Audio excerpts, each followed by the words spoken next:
Yep. Good evening, everybody. My name's Ian Edmondson. At the bottom here on the screen, we've got Chris Selby, and at the top left, we've got the mighty Don Powell. This is our second session of questions and answers with Don. We're very grateful to him for doing it. The period we'd like to cover this evening is the Kim Fowley period through to Fontana. Just before we started recording, I showed Don this book because he mentioned recently about Bobby Elliott from the Hollies. I managed to snag a signed copy, and I was showing this to Don, and Don wanted to say a little bit about the Hollies, so off you go, Don. Yeah, well, you mean, well, it was in 1963. I'm not quite, I can't remember exactly what month it was now, but we as you know, we were members of St Giles's Youth Club in Willenhall, and maybe one or two times a year they would have the dance, and it was always at Willenhall Baths, because they had to certain times of the year they had to put the floors down over the pool, and they had a big stage, you know, and the thing is, in those days the dressing room was actually the storeroom on the side of the stage, and there's no separate dressing rooms then. There's no ego things then. Everybody was in the same room. And I remember we were playing with the Hollies, and they were actually helping carry their own gear in. And it was Graham Nash it was the original lineup then. Graham Nash was still in the band. Bobby Elliott had just joined. He replaced the drummer. The previous drummer was a guy named Don Rathbone, and apparently he left and went into management. But Bobby had just joined when we played with them, and now they were great. I mean, Bobby was still is one of my favourite drummers, and like I said, Graham Nash was still with them then, and it was a great band. Really was a great band, and that was it. It was like we learned a, well, I did. I learned a lot from Bobby Elliott. He was a great drummer to watch. You know, and his original band before the Hollies was a group called Shane Fenton and the Fentones, who became Alvin Stardust.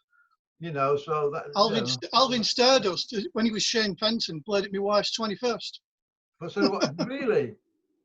Yeah. She had it at a place called the Bullholt in Bury, near Manchester. I don't know that. The Bullholt, it was called. No, yeah. You won't. No, but I mean, you know, yeah. Obviously we've we've played a few gigs with the Hollies since, and you've become sort of matey with him again, Bobby, you know, and Tim, who's one of our roads, has been doing a lot of work with them while we haven't been on the road, and apparently he's Bobby had sent me that book, but he sent it to a previous address, which is only 2 doors away, but they haven't received it. So I've written to Tim and given us this address wherever we are now. So hopefully I'll get a copy of that book. If not, I'll nick yours. Well, it looks really good. Mine's a signed one. Mind you, yours will be a signed one. Yeah. It looks like a really good book. I think you'll enjoy it. There should be some great stories in there, especially where they were trying to crack America. You know, so well, we'll come to you cracking America pretty soon. Okay. Right. So we've got where we left it last time. So it's the 4 of you in the band. Yeah. Yourself, Noddy, Jim, and Dave. You're bedding in and you're gigging locally. John Howells has quit to do his own thing. Yeah. And Mick Marston's gone. And it's the 4 of you now, what everybody calls the classic lineup. Yeah. So what were the local reactions when John left? A bit strange at first, Ian, because we had such a great following. The original lineup with Johnny and Mick and Cash Jones, and we had such a great following, and there was a bit of animosity about it, about the new lineup or Johnny and Mick going, and it took quite a few months to sort of pull them round. And I remember, I think it was not St Giles's, Stuart and Lloyd's Social Club in Bilston. We used to play there Wednesday nights and Sunday nights, and I think Mick was sort of around, and his girlfriend, who's actually his wife now, they've been together ever since, poured a pint of beer in Dave Hill's suitcase. You know, got in the dressing room and poured a glass of beer into his suitcase. But it was a bit strange at first, you know, but we persevered, you know, we knew what we got was going to work, and so we just carried on and persevered. Cool. So after this, the next major thing really was you met Kim Fowley. Yeah, not Kim. How did that happen? Because he wasn't well, local. I don't know how there was a club in Oxford Street, London, called Tiles. Now I don't know. It was some. It's not there now. I don't think it lasted that long anyway. And we got booked on a Saturday night. Now, like I said, we were members of St Giles's Youth Club because we used to rehearse there, and it was a London gig. Then was like a big thing for a band from, you know, Wolverhampton, Bilston. So what St Giles's did, they got a coach party of just all the youth club members down to Tiles, right? And of course, when the curtains on, they had curtains on the thing. When the curtains open, all these kids from St George started screaming and shouting and all that kind of thing. It was a bit strange for us. You know, it was a bit embarrassing actually.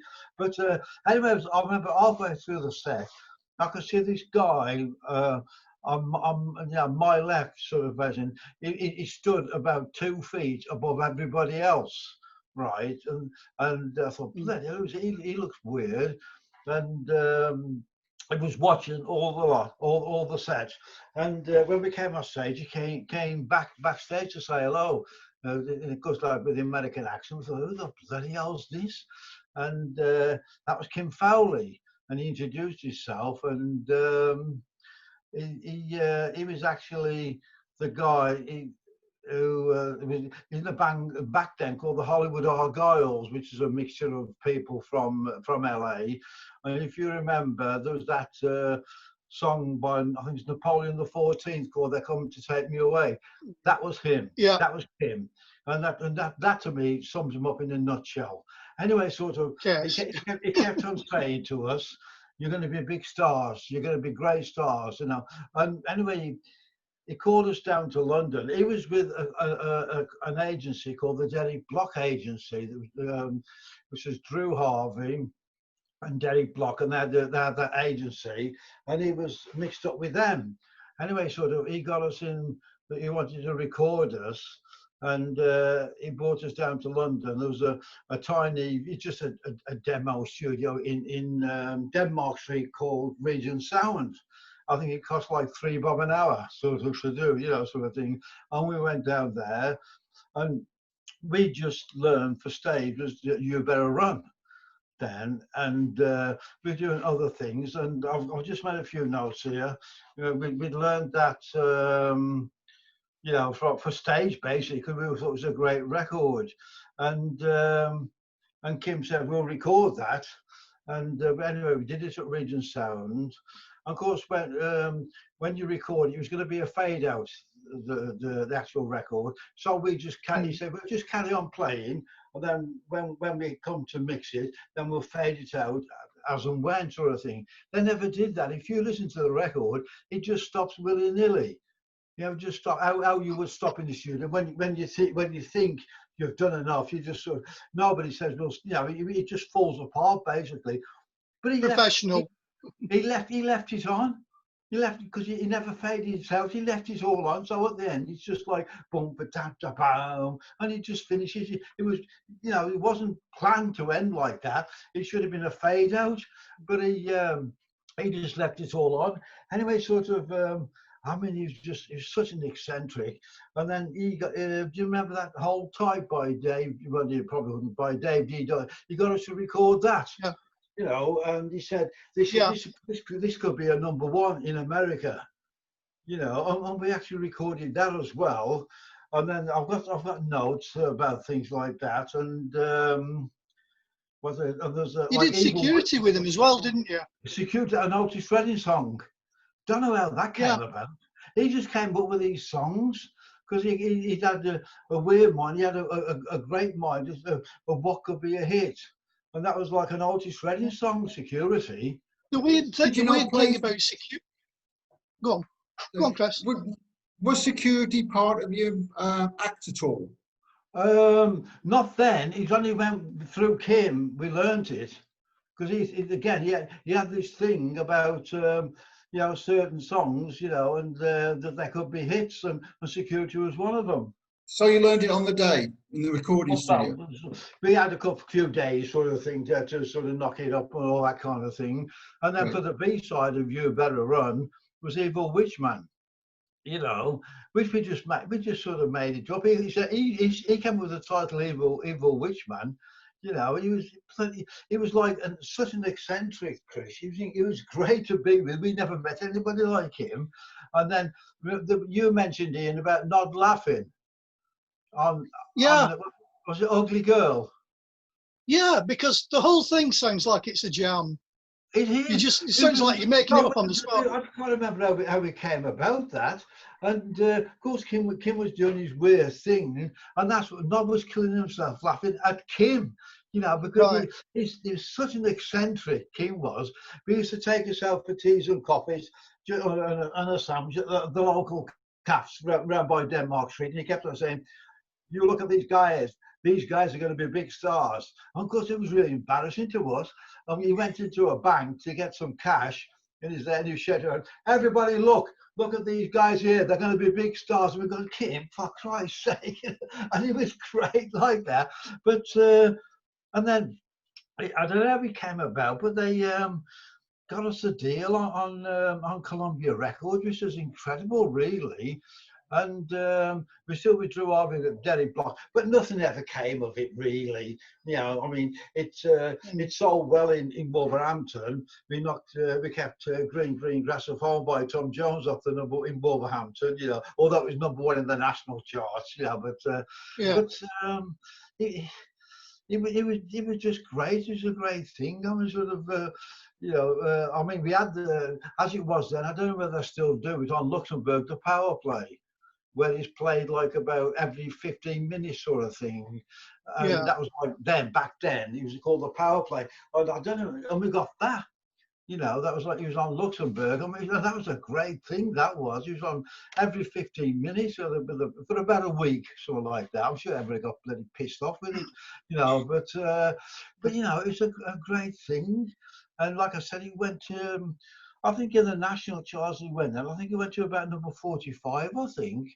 Which then, but now that would be incredible, But then it was sort of like it was only basically a top 30 there, but it was a great thing. We were actually in the music papers at that time. They used to print a top 50, and of course it was there. Yeah, it was there in the charts. It was I think that went to number 45, which is incredible, really. It got to number one. It got to number 1 locally because it was the Cliff and Halifax chart. Yeah, Cliff and Halifax was there for 6 weeks. And Carol Williams used to go and buy lots of copies for the fan club. We did a signing on the Saturday morning. It was released on the Friday, and we did a record sign on the Saturday morning. Cliff and Halifax. Great days. Very exciting. Really, really good. Yeah, and the thing is, I must come round to it. I've got a note here.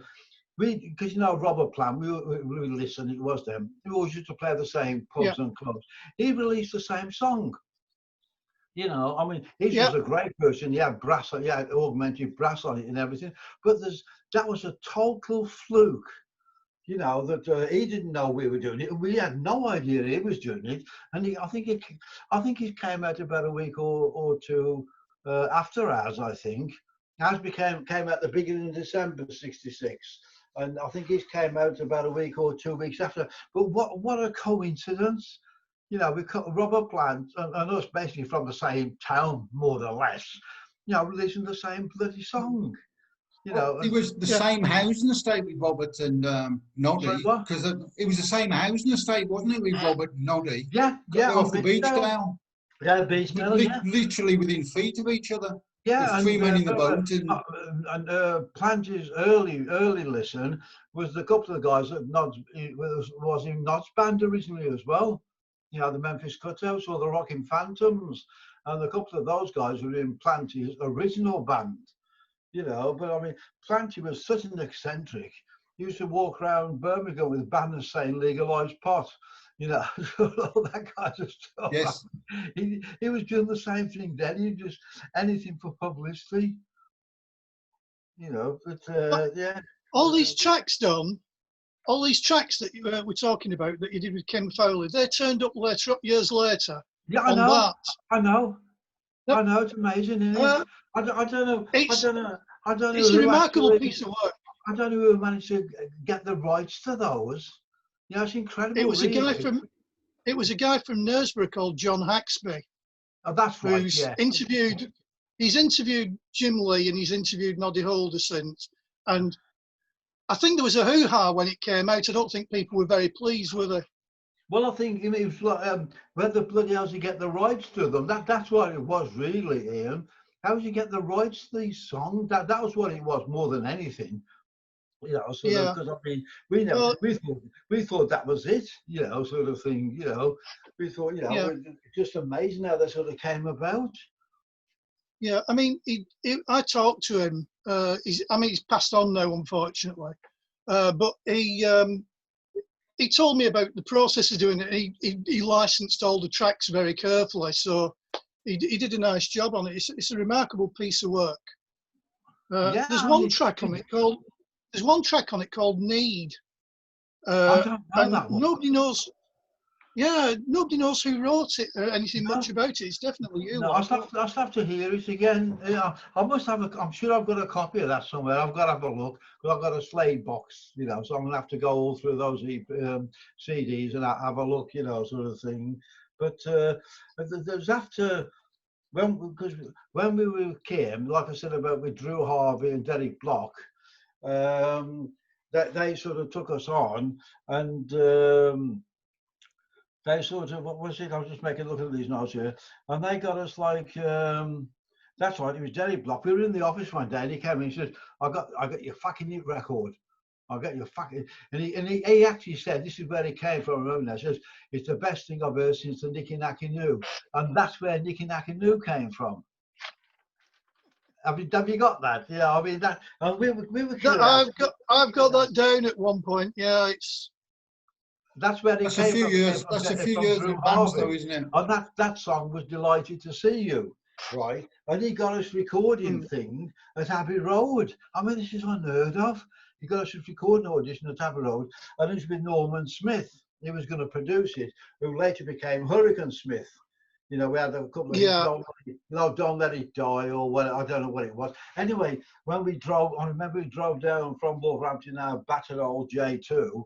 And we're pulling up towards the studio at Abbey Road. We see the White Roller, the Aston Martin, the Mini Coopers, and the bloody other Beatles are in.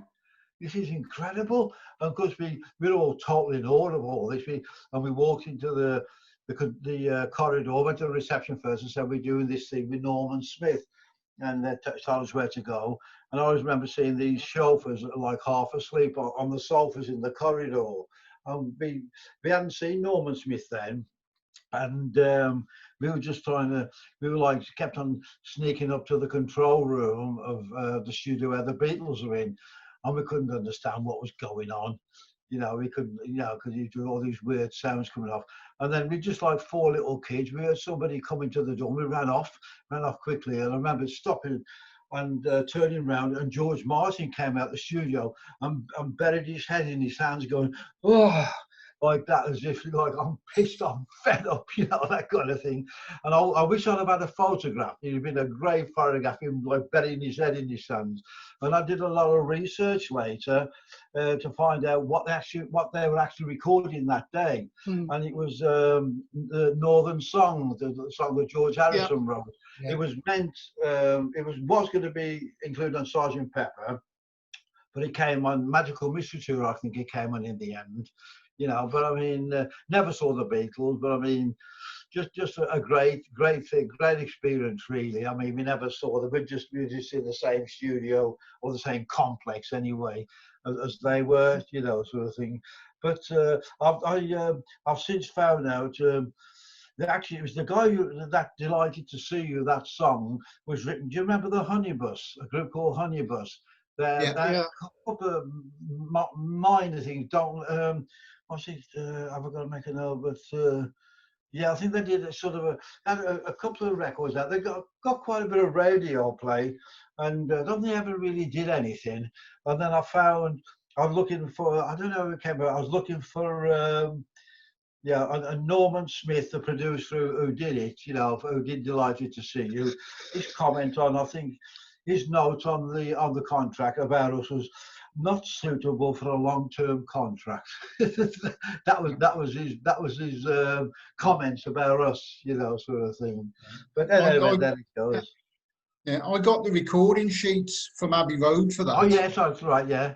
Yeah, I phoned them up and I just said, "Have you got the recording sheets?" And this girl said, "Yeah." They let you have those, Chris. Fantastic. Couldn't believe it. It's amazing they let you have them. I can't believe that they let you have them. And got all those little notes on. Yeah. It's history. Brilliant. Yeah, and it is really, you know, because I mean, like I said, like you said, that was his comment, not suitable for a long-term contract. that was his comments about us, you know. And yeah, I mean, that was yeah, that was it, you know. And like I said, if you listen to You Better Run, he just carries on. He just stops willy-nilly at the end. And he was meant to be a fader, but he never faded out. Kim did. Anyway, he kept on, like I said, he kept on saying, look at these guys, they're going to be big stars. And I think back in the 70s, remember he started to produce the Runaways, right? Yeah. And then I don't know where it might have been LA, and we bumped into him again, right? I mean, he looked exactly the same. And we says, Kim, and he looked at us and says, I told you we were going to be big stars. I mean, he was great. I mean, he's such an eccentric, but he was great. I mean, he opened our eyes to a lot of things, you know, sort of thing. His dad, do you remember like a cowboy program thing called Wagon Train? Yeah. Yeah. Well, his dad, Douglas Fowley, was the doctor on Wagon Train. That's it, Douglas Fowley. That's his dad, you know. But yeah, but he was a great guy. He opened our eyes to a lot of things. I mean, we learned a lot from him. And I mean, like you said, you can hear Nod killing himself laughing on that Ugly Girl track. It's because like Kim was doing all these bloody weird antics at the microphone and Nod couldn't stop laughing. After the recording session, when you got back, did you keep any of the songs in your set? No. The only thing we kept was You Better Run, which we were playing anyway. I think we might have played Evil Witchman a few times. Yeah, you didn't do Hold Tight? No. The only time we did Hold Tight was when we went to Germany in '66 when we formed. We went to Kiel. I think we played Hold Tight then when we lasted a week at the club before the club manager, he hated us with a vengeance. Yeah. So what were you playing then at the time? After the session? Mainly Tamla-Moto, and I've got the notes here. It's mainly Tamla-Moto, and that's when we asked our agency from Wolverhampton if they could get us. This was before Kim Fowley, by the way.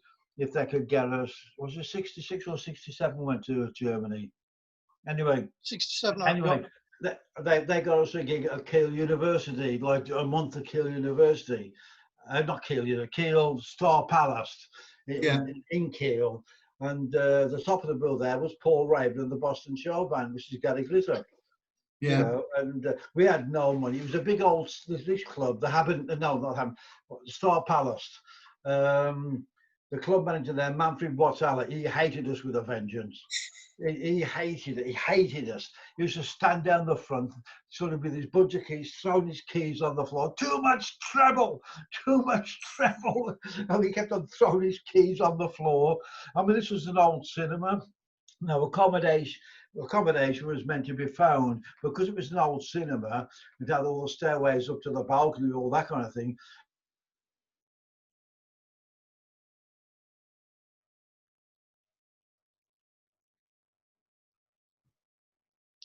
Don's gone quiet.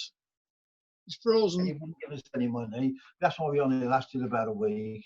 And it was like Paul Raven, Gary Glitter, who used to take us out and buy us coffee and sausage and bread and something like that, you know. But yeah. Well, that's right. Right. And, yeah. So after you were all international in Germany, You went all international in the Bahamas. Oh, that was an experience, I tell you. Can you imagine that? I mean, we were still with Astra, and they had this. I think it's either a letter or a telegram, as it would have been then, and it was about this kid, this bloke. He used to come and watch us in St Giles's, right, in Willenhall, and he was living in the Bahamas because he was out there with his sister.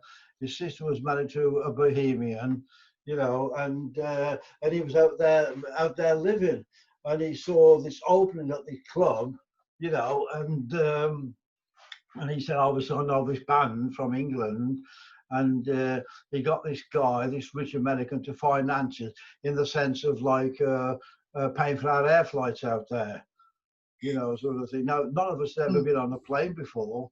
You know, I think that's the very first time we'd ever flown. And the equipment we had then was 2 AC-30s. Jim had an 18-inch Marshall cab, and I had my Ludwig kit. That all went out, sort of excess baggage. We took it all with us. It's amazing. We took it. I always remember that it was on a Sunday. The flight was. It was. I'll tell you what it was. It's about May the 19th and 68, was it? It was on a Sunday, right? And yeah, all the equipment, it went to excess baggage, and it's all been paid for by this businessman in the Bahamas, who this Ken Mallin had made a contact with, and obviously I promised him a big turnout, you know, turnout when he said they're going to be massive over here, whatever. He said obviously you promised him he'd get his money back, no problem. But as I said, like we got on this flight, and it was, you know, we flew to Bermuda first. I mean, I always remember, you know, like we had to get off the plane for about 3 hours while they refueled and did whatever. And I remember walking off the plane and running back on. I thought the engines were still on, and it was the heat. And that was just in Bermuda. And we had like about 3 hours there at the airport, and then it was on to Nassau. About, I think it's about 4 hours from there. I can't remember. Might have been a bit longer, but. And that was just incredible. Couldn't believe it, walking out of the heat. And of course, we were all dressed up. I had like shirt, tie on, trousers, jacket, all that kind of thing. They soon came off, and it was like sweltering when we got off in Nassau. And Ken Mallin was there waiting for us. And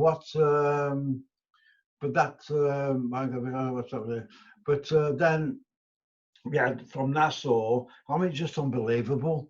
You know, what we could see was just like clear blue skies, never seen anything like it, all the palm trees. And then we had like an internal flight from Nassau to Freeport on Grand Bahama Island, which is about 45 minutes, if I remember right. I remember, because the planes weren't flying that high, I just remember you could just see the sea was just so clear. And you could see the manta rays and the sharks and things in the water just flying over. And then we got to Freeport, and Ken was there with us, and we got a couple of taxis, and we were booked in the Sheraton Oceanus, you know, Sheraton Hotel in Freeport. We'd never been in a hotel before. This is unbelievable. It was right on the end of this like peninsula in Grand Bahama, and we're on the ground floor rooms. Was it me and Jim shared a room? Was it? No, it was me and H. Me and H shared a room, but the next door was not in Jim, but it was adjoining. You got adjoining door, so that was open all the time. And we had these patio doors which opened out onto this big lagoon, and where the rich people had the yacht. Sean Connery's yacht was there, and Frank Sinatra's yacht was there. Because if you remember right, I think Sean Connery still lives out there. It's totally tax-free in the Bahamas. It's tax-free, you know. And anyway, we'd never seen anything like this. We couldn't believe it. And I mean, just like 4 kids. And he said, "Oh, bloody hell!" Anyway, sort of, we'd never been in the hotel before. Anyway, we did all that, you know.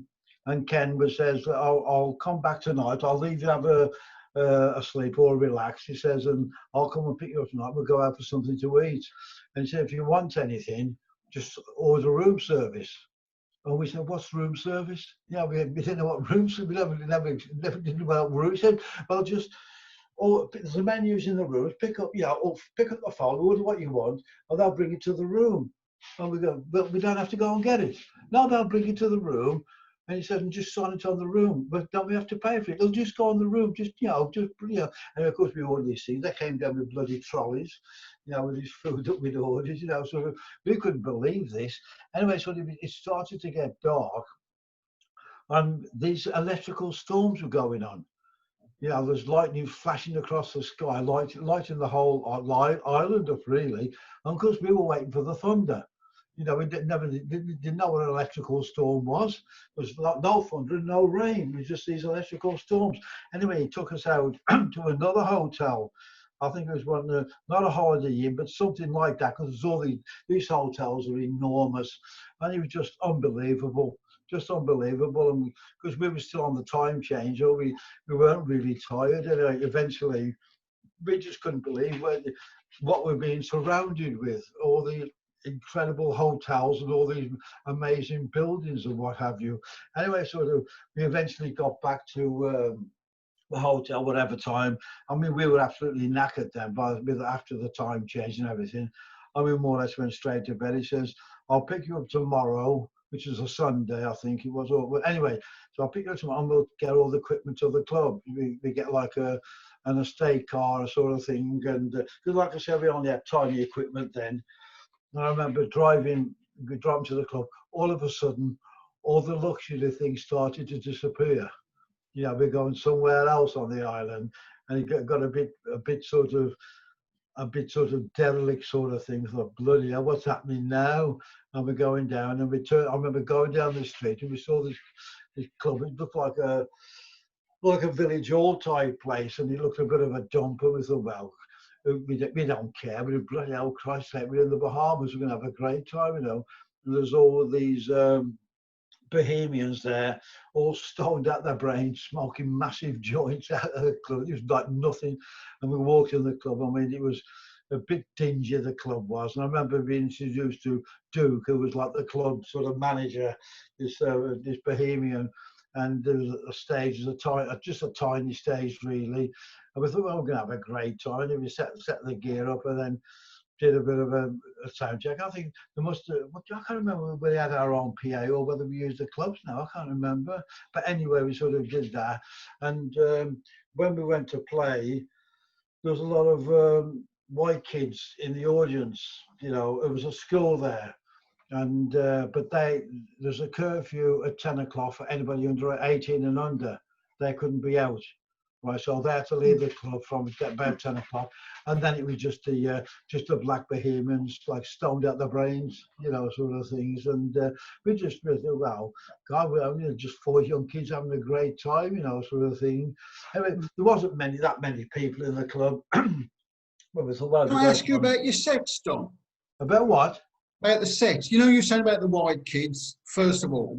Did you play your UK set then? That's all we knew. We just played our UK. And it was basically Tamla Motown, Chris. Right. So did you play the same set afterwards when you said all the white kids have gone and there were the...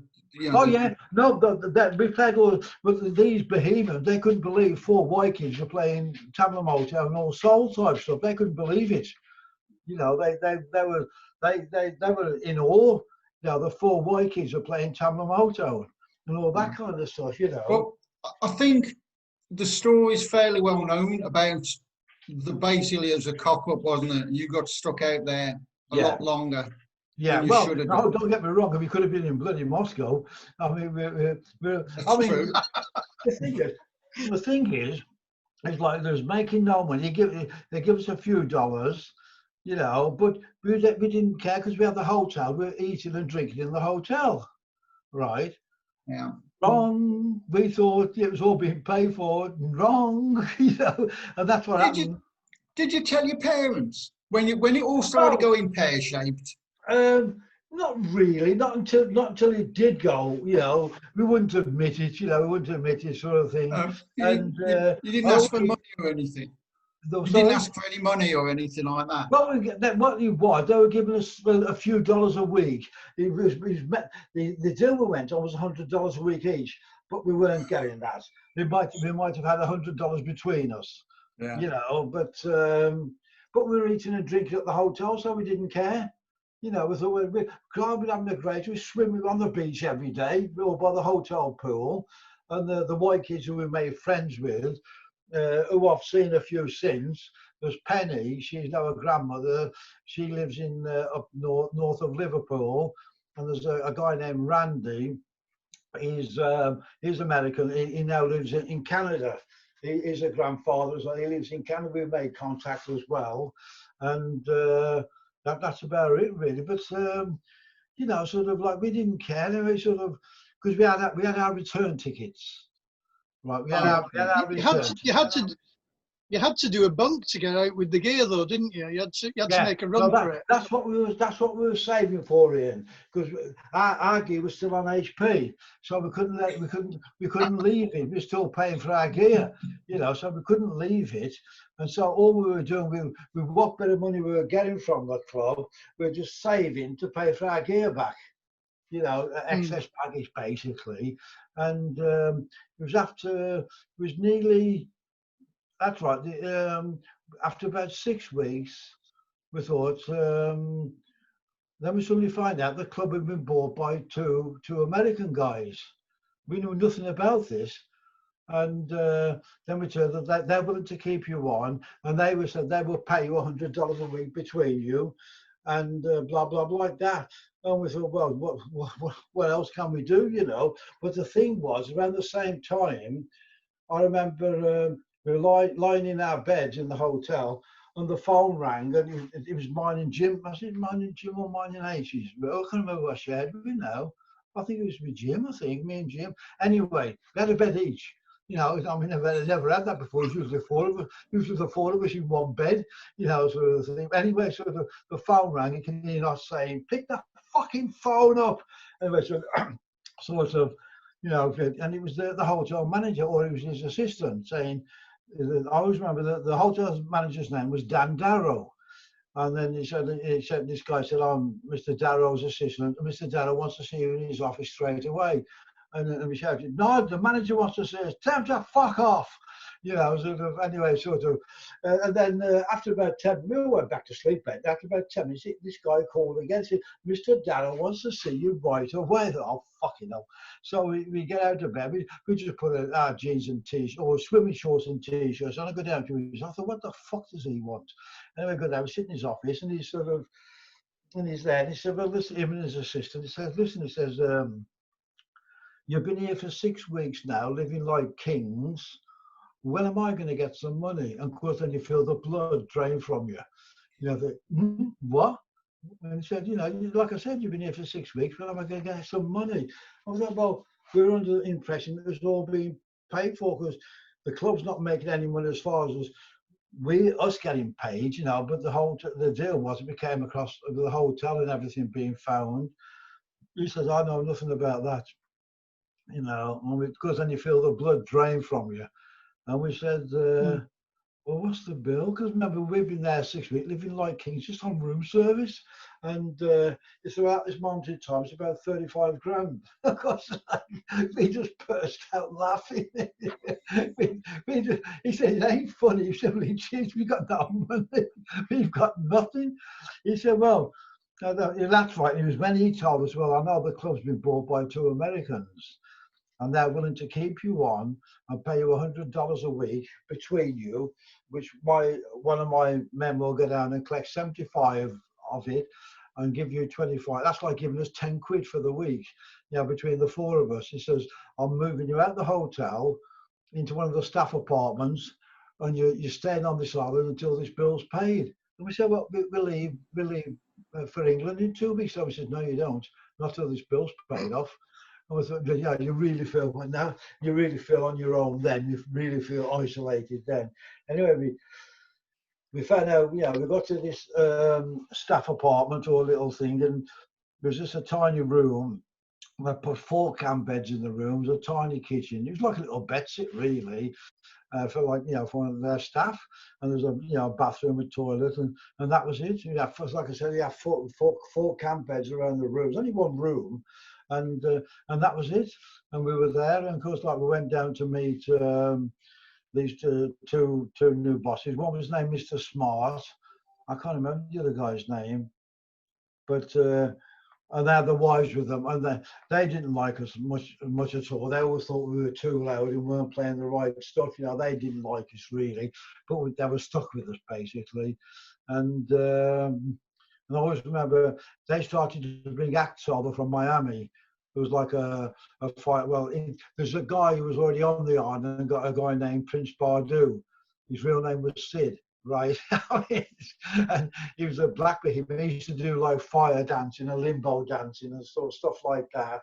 And there was Eric Roker, who was like the MC at the club, great piano player, got a great voice, but he was like always stoned out of his brain or pissed, you know, that kind of thing. And then this guy, Mr. Smart and his partner, were bringing these acts over from Miami. On the one weekend, he had William Bell. Remember, he had that private number with Judy Clay. Yeah. He wasn't really that known then, but he had a fantastic band. Great band, a great guitarist, and apparently Hendrix really rated his guitarist. And they were great band. He wasn't doing things in like private number then, you know, because he did that with Judy Clay, I think. But they were great, and but otherwise they had three girl singers, like a Supremes type thing called the Twans. And the thing is, this club was like really falling apart. They used to come on stage. We used to like play just like soul stuff and stuff like that.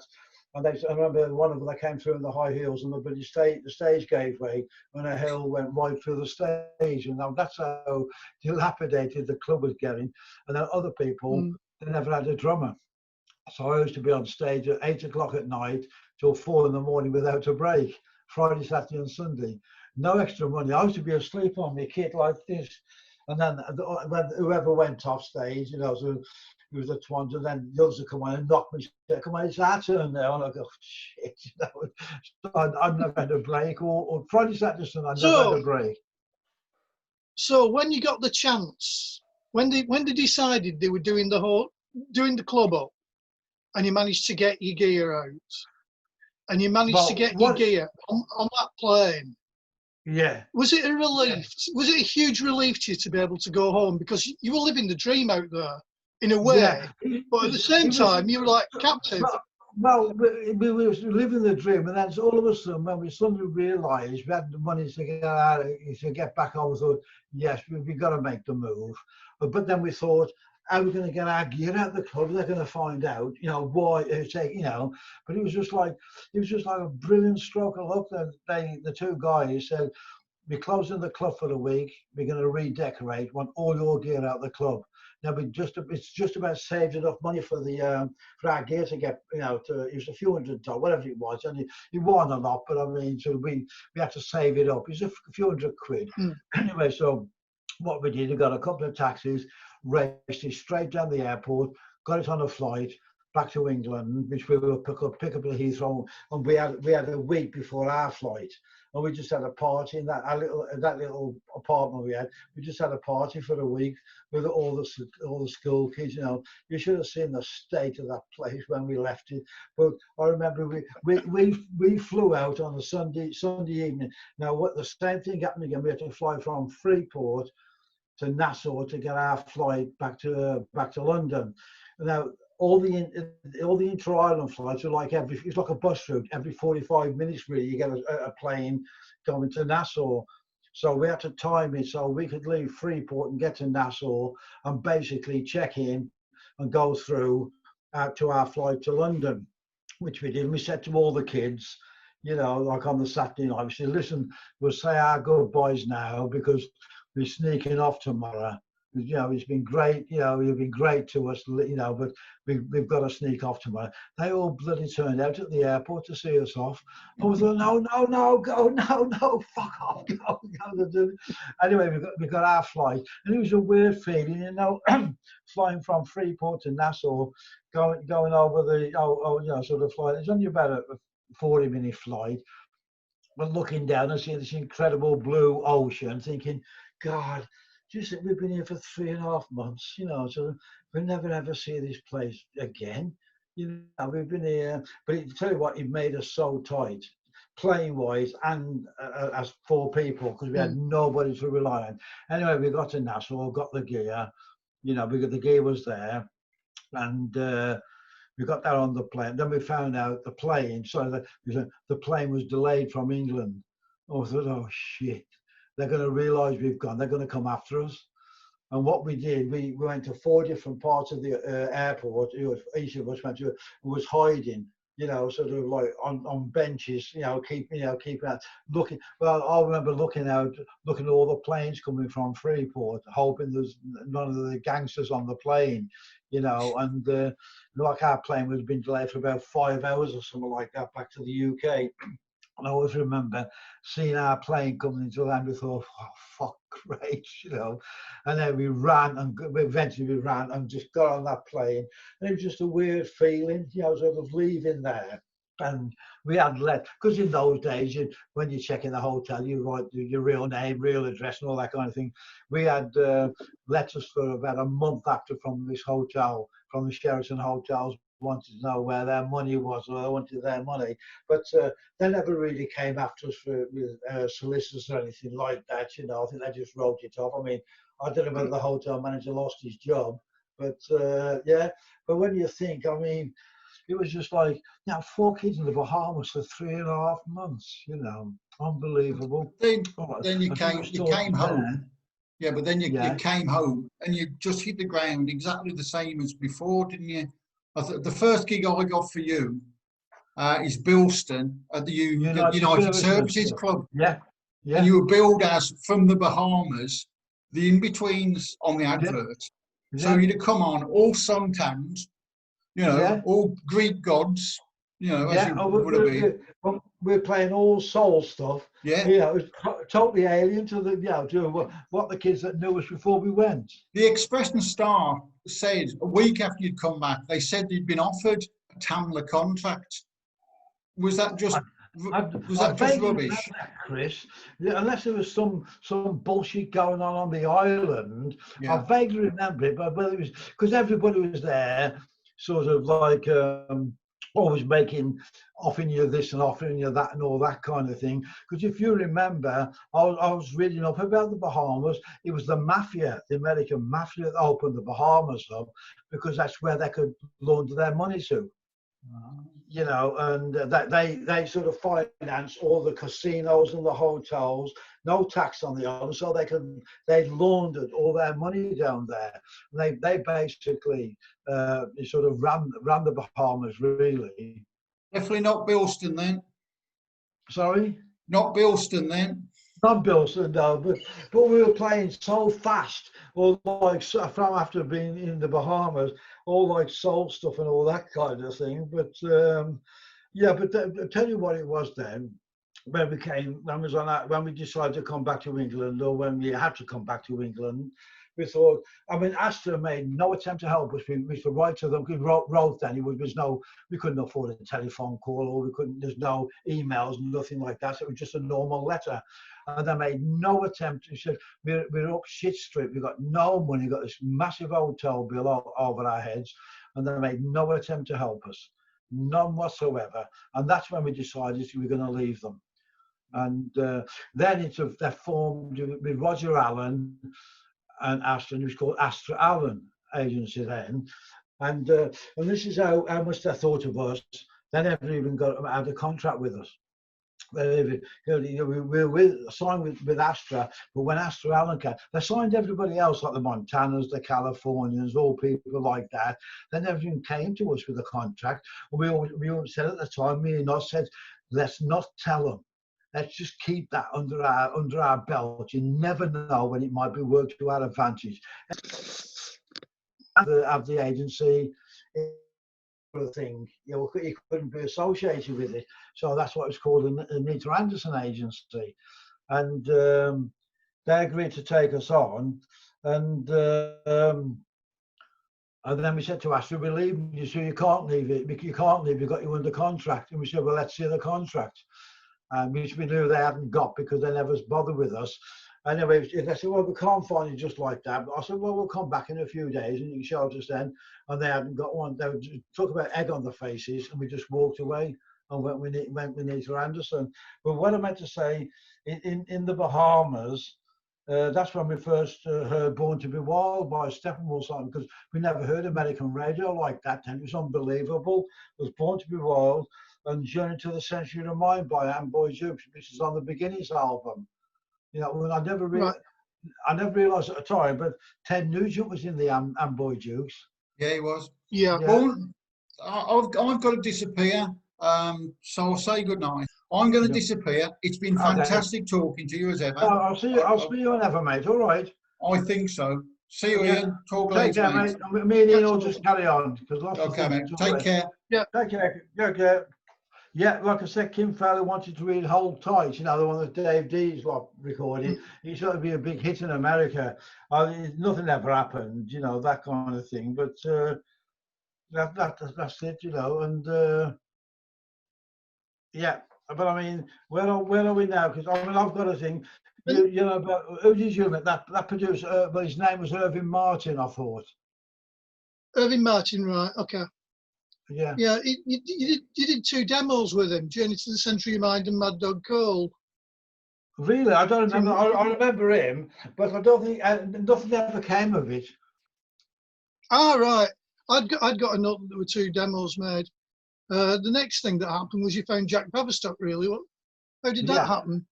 Well, I can't remember. I don't know if it was Roger Allen who got us like the audition. You know, no, we need for Anderson then. You know, Nita and Andy, and we went down to Fontana Studios in Stanhope Place. You know, is it Stanhope Place? Right on Marble Arch, basically. And and Jack Baverstock, who was the head of the company, he put us in his studio, and there's the engineer there was Roger Wake. You know, and he was great, Roger. I mean, we didn't write our own songs yet. So basically, at the Beginnings album, it was our stage show at the time. There's a couple of things that we knocked up in the studio. Nod and Jim had written Pit of the Mother, but the other stuff like Mad Dog Cole and all stuff like that was all knocked up in the studio, Ian. We just knocked. But like I remember, Jack Baverstock, he really believed in us, Ian. And he says, we're still with Nita and Andy then. And he says, you need London management. He said, you need somebody down here to look after you. He said, you're never going to get anywhere with anybody, you know, like a provincial agency or a, you know, things like that. And at that time, he said, well, we don't know anybody. You know, he said, and he said, which we didn't. We hadn't got a clue about London. He said, well, let me put the feelers out. And I remember, like I said, we did Beginnings album in a week. Because remember, it was our stage show at the time, so we could just rattle the songs off. And it was in a week anyway. I remember one of the days after Jack Baverstock mentioned about putting the feelers out for us, I remember seeing Chaz in the control room, and he was with a mate of his. And I was going, bloody hell, I was mouthing to the others, it's Chaz Chandler. Chaz Chandler's up there, you know, and he was great, and he says, I'd like to sort of have a meeting with you, and he gave us the address of his office, which is in Brook Street, you know, and this is about a week or so after we finished recording the album, and we'd done it, and we just left it then to Roger Wake to mix, because we didn't know much about recording then and all that kind of thing, you know, so anyway, we went down to Chaz. He had an office with a guy named, there was the Gunnell brothers, Rick and John Gunnell. And in the 60s, they used to have all the clubs in London. They looked after Georgie Fame, Zoot Money, Alexis Corner, all people like that, you know, and they had all these clubs around London. And Chaz, well, as we learned, Chaz was forming a partnership with John Gunnell, the younger brother. And they had an office in Robert Stigwood's, which was like the place at the time. I remember he had number 67 and 69 Brook Street, which was like enormous buildings, you know. He had the 2 of them. Basically, the Bee Gees were his baby. They were the biggest thing then. I remember sitting in the reception, and remember seeing Maurice Gibbs straggling around, pissed out of his brains, sort of. They had a small studio in the basement, apparently, like for doing demos, and he was just pissed out of his brains. And we had the meeting with Chaz. Chris showed me a cutting the other day, and it was saying, Chris showed me a press cutting the other day from the Express and Star, I think it was, and he was saying that the Bee Gees were writing a song for you. Yeah, I don't know where that came from. I think that must have been a bit of a publicity thing because of being in the same office and everything. We used to play a song called "I Can't See Nobody" by the Bee Gees, but that was just pure coincidence. It was just pure, that was just pure coincidence. And I think that was a bit of publicity because of being in the Robert Stigwood organisation. And anyway, sort of, you know, as I said, we met Chaz, and he said about we said, well, we're under contract to Neathra Anderson Agency, and he had all the details off us, and these things went on, and apparently Neathra and Andy went down to London to meet Chaz and John, and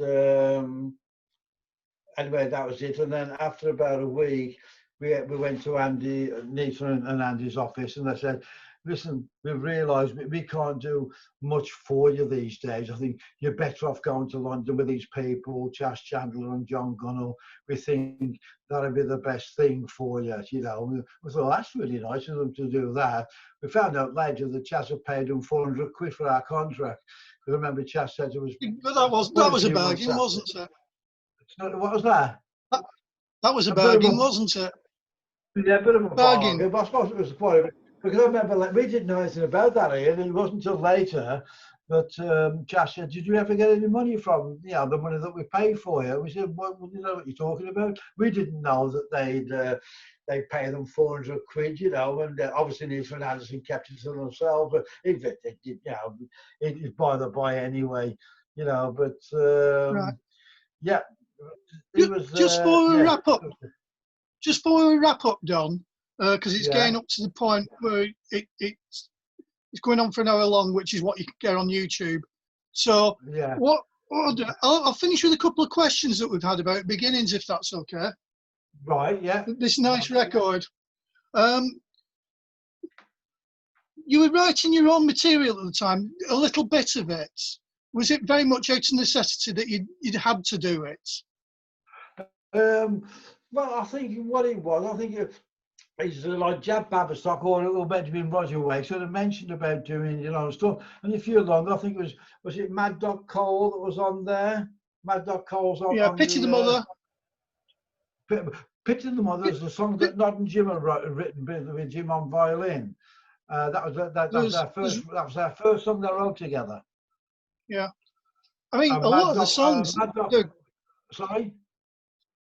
A lot of the songs, they're really good choices, aren't they? I mean, playing Frank Zappa, that wasn't what people were doing at the time, was it? No, but the thing is, that was our stage at the time. Yeah. You know. Yeah, it's brilliant. I mean, it's just so different to what a run-of-the-mill act would have been. If you listen to that album, there's a great sort of excitement on the album, because because all we did here, we just went in and played, you know, and you know, there's no sort of stopping and starting and doing this and that. We just went in and we just hammered it through in a few days, and then we just did overdubs after that. But Roger Wake was a great guy to be with. It's just us four and him, you know. And I remember the sound effects on it, were they your idea, or did Roger Wake a bit of both really, because that was like Genesis, wasn't it? You know, the phases. It was a bit of both really. I think really I should give the credit to Roger Wake really, you know, because I remember when we were doing like a hold down thing with Jim on violin. We were singing like Chickens in the Hay, you know, things like that, just like a real hold-down thing. And Jack Baberstock came and had a listen, and he called us and says, "Are you like taking the piss out of me?" And we were being serious. He says, "You're taking the fucking piss out of me." You know?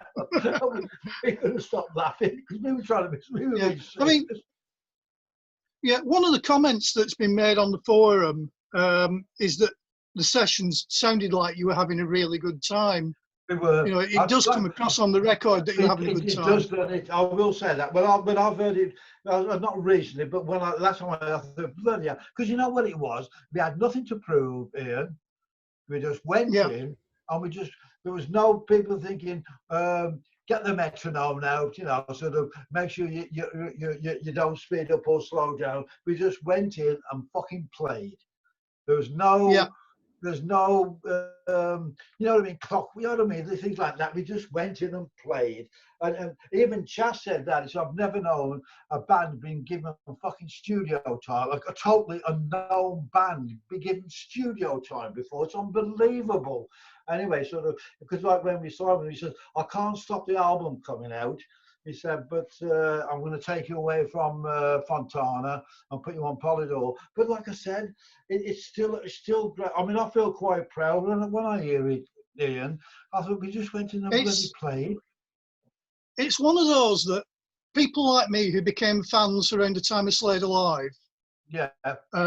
When you go back, when we actually managed to finally hear that record later on, when that Contour copy came out, you know, when we finally heard the record, it was unbelievable, and how good a band you were at that point. I mean, like I said, we just went in and played because we had nothing to prove. You know, we false scumbags, be given this chance in the studio, and we just went in and played, and there was no clock watching, nothing. We worked, say, normally from 12 o'clock till 6 or 7 or 8 o'clock, and that was it, and then we'd stop. And then we could go out and have a Chinese, and we all stayed at a crap hole down in Shepherd's Bush, all the four of us in one room. You know, it was the Grantley or something like that, one of those places. But yeah, you know, it was.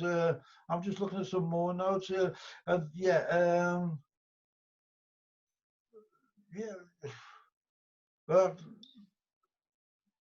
yeah, and that's like when Chas found that song "While Winds Are Blowing," you know, sort of thing. Yeah, I mean, we'll finish with this because this is a good place to wrap up because you just started getting singles out on the beginnings album. Yeah,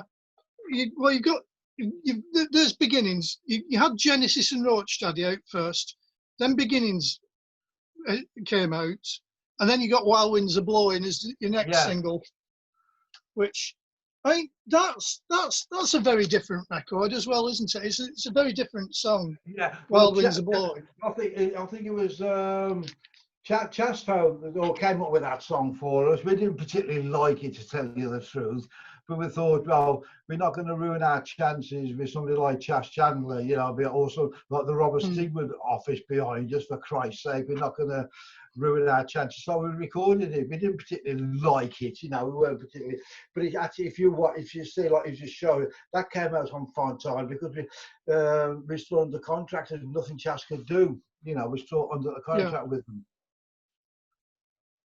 Did Chas like the Beginnings album very much? I mean, obviously, it was well played, but was it what he wanted from you? Well, he could see it. Chas had a great sort of ear and an eye, and he could see that the potential that we had. You know, he was great like that. He could see that we, you know, that we had got potential, but just needed sort of guiding in the, you know what I mean, in the right way, sort of thing. But and that's what he said. That's why I love him. He said, "I want to see you live, play live." And John Goodall owned a club called the Bag of Nails. Him and his brother on the Bag of Nails in just off New Bond Street. I want to see you down there. Yeah, and this club was on a bit of a disco type place, as they weren't in London then. But he came down and he did like what he saw. And that's when he's done about joining, you know, because I remember, because like none of us had telephone. I'll just finish this off here. None of us had telephones then. And like they had the office in Robert Stigwood's and they called us down, you know, and they said, none of us had telephones. And they said, well, we'll put a telephone in one of your houses. And it was decided that Jim would have the telephone. Right, he said, well, we'll arrange to put, you know, it's amazing, isn't it? We were all in order, always, bloody hell, you have a telephone put in, you know. And then I remember John Goodall saying, have they got telephones in Wolverhampton? He was just taking the piss, you know, just taking the, he said, have they got telephones? It's a different time, isn't it? it's a really different time, isn't it? Oh yeah. You know, when the telephone was a rare thing, you know, it was. Yeah, and Jim had one. And so when we was gigging, we did the rounds like there's only not an age could drive then, you know, and they should take in turns driving. And then we go round to Jim's house, and then Jim would say, "Well, I've had a call today, and there's so and so in the offing for us. We got a few more gigs, and we were getting between." I think between 20 and 30 quid a gig then, and then but they got us. I think it was 2 gigs for 50 quid each. And we thought, bloody hell, this is incredible, you know. But yeah, I mean, it's a great process of learning, which is I always laugh about, Ian, because like none of the young bands have been through any of that. You know, they've never been through any of that kind of stuff. You know, they're straight away with champagne in the dressing rooms and limousines. You know, sort of thing. Yeah, it's a different world for anybody kicking off now. Yeah. I mean, somebody like myself, I started playing listening to you lot. You know, I learned playing along to Slade and Slade Alive. Yeah. And it was just like, you know, I make 3 nights a week now when we've not got coronavirus. And these bands who come through the television and various things like that, or become stars through YouTube videos, they've never set foot on a stage. No, it's a very different process. They ain't got a clue. I'll tell you what, it's amazing. But I don't know who it was now. It was in Aerosmith, actually. I always remember this. It was in America. They didn't like us anyway, and I didn't like them. Now, I'll just tell this quick story, how it came about. Yeah. JJ was our monitor guy at the time, and I think it was either Steve Tyler's wife or Joe Perry's wife was on the stage, like on a little plate next to him, and he kept on saying to her, "Can you move? I'm working. Can you just move out of the way?" He didn't know who she was. He said, I'm trying to work here. Can you just move back a bit? Anyway, she wouldn't. So he grabbed her and threw her off the stage, right? And of course, that was it. That was the end then. And we never got a sound check after that, you know, and yeah, blah, blah, blah. And all the power kept on going off and all that kind of thing, you know. So I haven't got fond memories of Aerosmith. But I mean... Whatever happened to Aerosmith? Well, whatever happened to them? I never rated them anyway. A lot of people did, but it wasn't because of what happened. I never really rated them anyway, you know. But anyway, there's lots of stories that can come out. If you just sort of give me a list of questions like you've done, you know, and I can... Please to do so, Dom. And it's great because then I can do all the research as well, you know. But go back a bit, Magic. You know, sort of thing.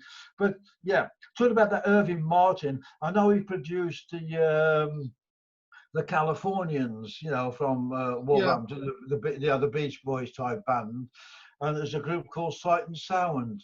I don't know what happened to them. I couldn't, nothing ever happened. I'm trying to find out where he is now, Irving Martin. There's no sign of him anywhere on the internet. There's nothing, you know. So, but I don't know, whatever. But yeah, I mean. Like I said, we actually did Top of the Pops while winds are blowing.